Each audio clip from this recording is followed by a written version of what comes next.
ذلك الكتاب لا ريب فيه هدى للمتقين.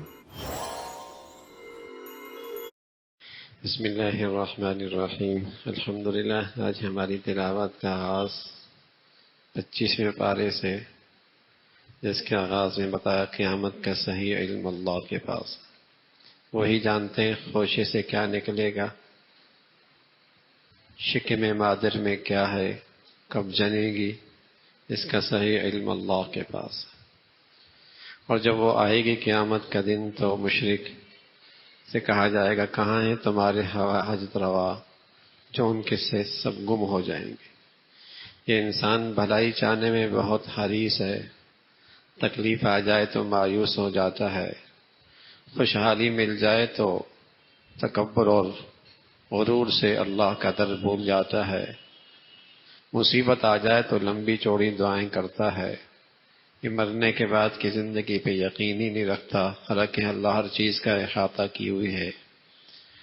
پھر سورہ شورا کا تذکرہ، شورا کہتے ہیں مشورے کو، اس میں مشورے کا تذکرہ ہے. اللہ کے نیک بندے مشورہ کر کے زندگی گزارتے ہیں.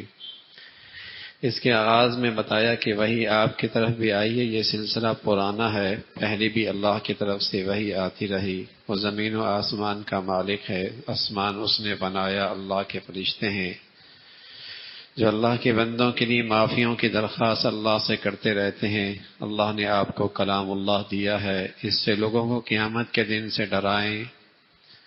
پھر یہ وحی کا سلسلہ حضرات انبیاء علیہ الصلوۃ والسلام سبھی کو اللہ نے ایک دین دیا ہے. دین سارے نبیوں کا ایک ہے، جس کی بنیاد توحید پر ہے، رسالت پر ہے، آخرت پر ہے. ہر زمانے کے لحاظ سے شریعت اور مسائل میں فرق رہا ہے. دین ایک سارے نبیوں کے لیے ہے، جس کی بنیاد توحید پر ہے، رسالت پر ہے، آخرت پر ہے. اس کا تذکرہ فرمایا تھا اللہ کی طرف آپ بلاتے رہیں. اللہ رب العزت بہت بڑی ذات ہے اور ہر چیز کا باریک-باں ہے. دنیا میں دو ہی قسم کے لوگ ہوتے ہیں، کچھ لوگ ایسے ہیں جو آخرت کے لیے جیتے ہیں اور کچھ لوگ دنیا کی خاطر جیتے ہیں. فرمایا جو دنیا کے لیے جیتے ہیں قسمت سے زیادہ تو انہیں مل نہیں سکتا، آخرت میں ان کا کوئی حصہ نہیں ہے. اور جو آخرت کے لیے جیتے ہیں اللہ ان کی کھیتی میں اور اضافہ فرماتے ہیں. کسی بندے سے خطا ہو جائے، غلطی ہو جائے، اللہ کے ہاں توبہ کا دروازہ کھلا ہے، اللہ ویسے بھی بہت ساری خطاؤں کو معاف فرما دیتے ہیں. سب کا رزق کشادہ ہو جائے تو دنیا کا نظام درم برم ہو جائے، ماتحت کون ہو، اوپر کون ہو، نظام کیسے چلے گا، سرکشی اور فساد دنیا میں پھیلے گا. پھر اللہ نے بتایا بہت ساری مصیبتیں ایسی ہیں جو تمہاری بدعمالیوں کا نتیجہ ہوتی ہیں، اور اللہ ہر بدعمالی پر نہیں پکڑتا، بہت ساروں کو اللہ ویسے ہی معاف کر دیتا ہے. اور جو اللہ کی آیتوں میں جھگڑتے ہیں ان کے پاس جو دنیا کی خوشحالی ہے بہت تھوڑی سی ہے. ایمان والوں کے لیے آخرت میں اللہ کے ہاں بہت کچھ ہے. اور ایمان والوں کی نمایاں صفات کیا ہیں؟ وہ اللہ کی ذات پہ بھروسہ کرتے ہیں، کبائر سے بچتے ہیں اور بے حیائی سے بچتے ہیں، نماز قائم کرتے ہیں، اللہ کا دیا ہوا میں سے خرچ کرتے ہیں، اور معاملات اپنے اہل مشورے سے مشورہ کر کے طے کرتے ہیں، برائی کا بدلہ انصاف کے ساتھ دیتے ہیں، زیادتی نہیں کرتے، ہاں معاف کر دینا بڑی ہمت اور حوصلے کی بات ہے. یہ ایمان والوں کی صفات ہیں، اس کا تذکرہ فرمایا. پھر اللہ کی قدرت ہے، سارا زمین و آسمان کا نظام اسی کی اختیار میں ہے، جسے چاہے اولاد دے دے، نر دے دے، نرینہ دے دے، اور جسے کہیں کہ بیٹیاں دے دے، اور چاہے تو کچھ بھی نہ دے، اور چاہے دونوں دے دے. یہ اس ذات کا اختیار ہے، اولاد کا دینا نہ دینا اس کے اختیار میں ہے. اللہ اپنے پیغمبر کی طرف پیغام بھیجتے ہیں، کبھی تو براہ راست بات کرتے ہیں، کبھی انسان نما فرشتہ آپ کی خدمت میں آتا ہے، کبھی پردے کے پیچھے اللہ اپنے پیغمبروں سے بات کرتے ہیں. وہی کا یہ مختلف انداز ہے. پھر سورہ زخرف ہے، قرآن کی عظمت کا تذکرہ، اور پھر اللہ کی بڑائی، زمین و آسمان کا یہ نظام اللہ نے بنایا ہے. سواریاں ہیں، جانور ہیں، اللہ نے ان کو تمہارا تابع کر دیا، اور جب تم ان پہ سوار ہو تو اللہ کا شکر بجا لاؤ اور سفر کی دعا پڑھو، سواری کی دعا پڑھو۔ سبحان الذی سخر لنا ھذا، یہ سفر کی دعا نہیں ہے، یہ سواری کی دعا ہے۔ سبحان الذی سخر لنا ھذا وما كنا له مقرنین، کہ آپ علیہ اللہ آپ نے ہمارے لیے یہ سواریاں مسخر کر دی، ورنہ ہماری طاقت نہیں تھی، آپ کی یہ مہربانی ہے۔ اور اس سفر کی دعا، اس سفاری کی دعا میں ایک اور بات کی یاد دہانی بھی کرائی جاتی ہے کہ دیکھو یہ تم اس سواری پہ مختصر سا سفر کرنے جا رہے ہو، ایک لمبا سفر بھی تمہیں درپیش ہے، وہ مرنے کے بعد کی زندگی کا سفر بھی ہے، اس کی یاد دہانی بھی اس دعا کے اندر موجود ہے۔ اور پھر مشرکین کا نظریہ کہ وہ اللہ کے لیے بیٹیاں ثابت کرتے ہیں، حالانکہ جب انہیں بیٹیاں مل جائیں تو منہ بناتے ہیں اور ان کے چہرے سیاہ ہو جاتے ہیں اور ان کے چہروں پہ ناگواری آ جاتی ہے، اس کا تذکرہ فرمایا۔ پھر حضرت ابراہیم علیہ السلام جو موحد اعظم ہیں، اللہ کی توحید کی دعوت دینے والے تھے، رسول اللہ صلی اللہ علیہ وسلم بھی اسی جسے کہیں کہ ابراہیم علیہ السلام کی دعاؤں کا نتیجہ ہے۔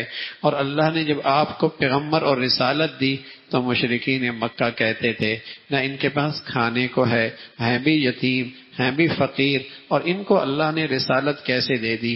مکہ کے بڑے بڑے سردار موجود تھے اور طائف کے بڑے بڑے زمیندار موجود تھے، ان میں سے کسی کا انتخاب کرتے تو اللہ کہہ رہا ہے کہ معاش کی تقسیم بھی اللہ کی مرضی سے ہے، رسالت بھی اللہ کی مرضی ہے، جسے چاہے اللہ رب العزت عطا فرما دے۔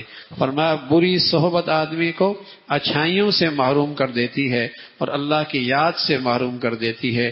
حضرت موسیٰ علیہ السلام کا تذکرہ، معجزات لے گئے، لیکن فرعون اسے اپنی اقتدار پر اور اپنی خوشحالی پر اور اپنی اسباب و وسائل پر بڑا فخر اور غرور تھا، کہتا تھا مصر کا حکمران میں ہوں، نہریں میرے قابو میں ہیں، نظام سارا میرے اختیار سے چلتا ہے۔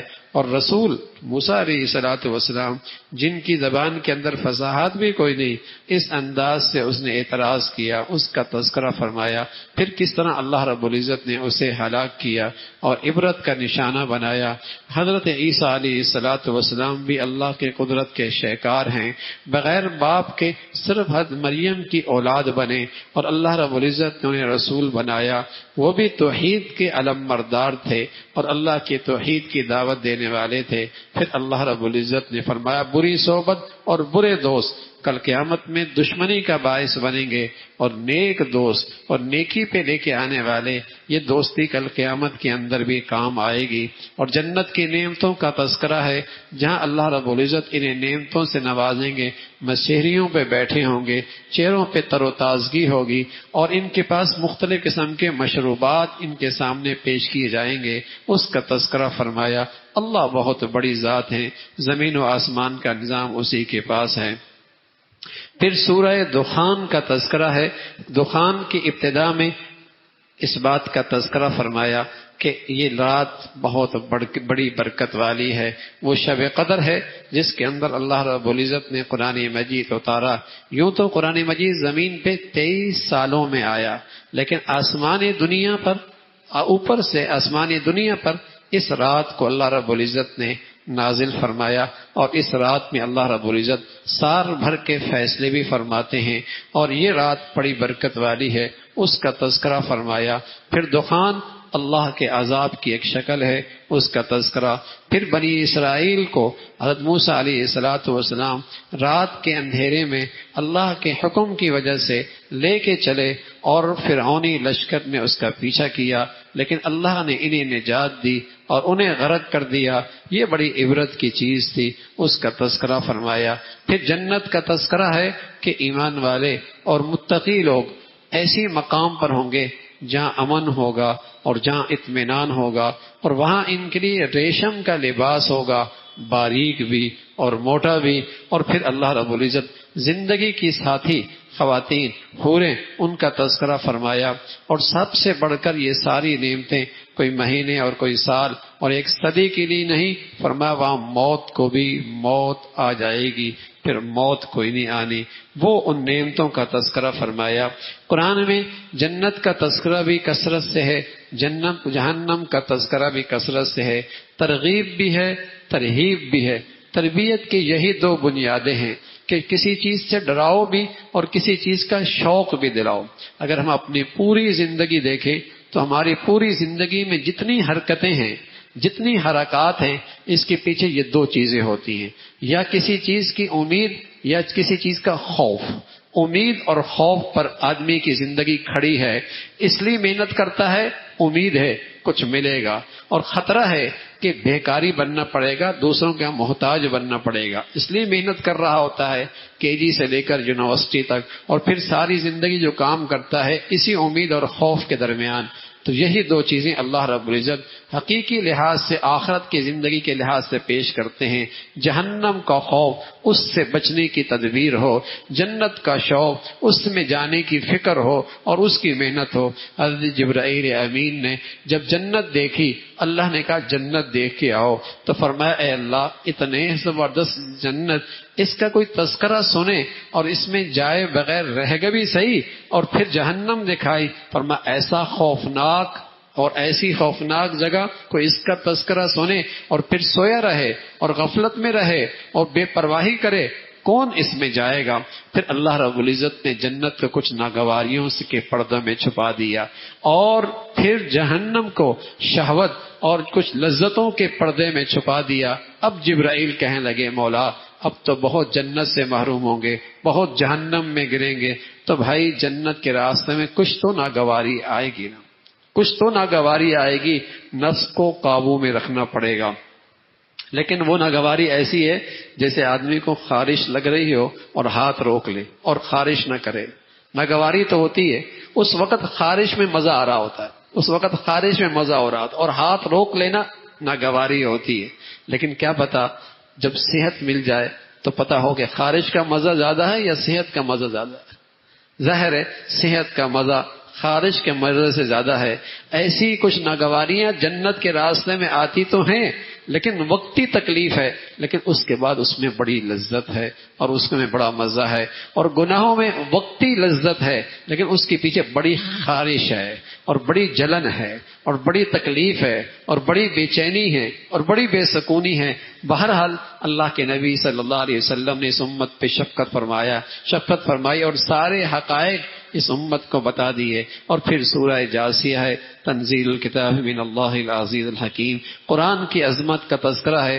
زمین و آسمان کے سارے نظام میں اور رات دن کے اس اختلاف میں ایمان والوں کے لیے یقین کا بہت کچھ دلائل اور بہت کچھ حقائق اس میں موجود ہیں. اس کا تذکرہ فرمایا. اللہ نے کس طریقے سے اپنی مخلوق کو انسانوں کے لیے مسخر کر رکھا ہے.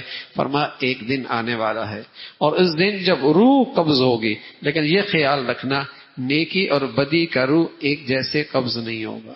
نیک آدمی کا اور بد آدمی کا، نافرمان کا، دونوں کی روح ایک جیسے قبضہ نہیں ہوگی اور دونوں قبر سے ایک جیسے نہیں اٹھائے جائیں گے. آپ علیہ الصلوۃ والسلام فرمایا کرتے تھے تموتون کما تعیشون وتبعثون کما تموتون، تم ایسے ہی مرو گے جیسے تمہاری زندگی تھی اور ایسے اٹھائے جاؤ گے جیسے تم مرے تھے. گانا سنتے سنتے کوئی مرا تو اٹھے گا بھی اسی حال میں، اور بے نمازی مرا اسی حال میں اٹھایا جائے گا، جس گندگی کے ساتھ مرا اسی حال میں اٹھایا جائے گا. اور کوئی سجدوں میں مرا، کوئی تلاوت کرتے ہوئے مرا، کوئی باوضو اور طہارت میں مرا، اور کوئی توبہ اور استغفار کے ساتھ مرا، سبحان اللہ، اس حال میں اٹھایا جائے گا. تو فرمایا جیسی زندگی گزاری موت ایسی آئے گی.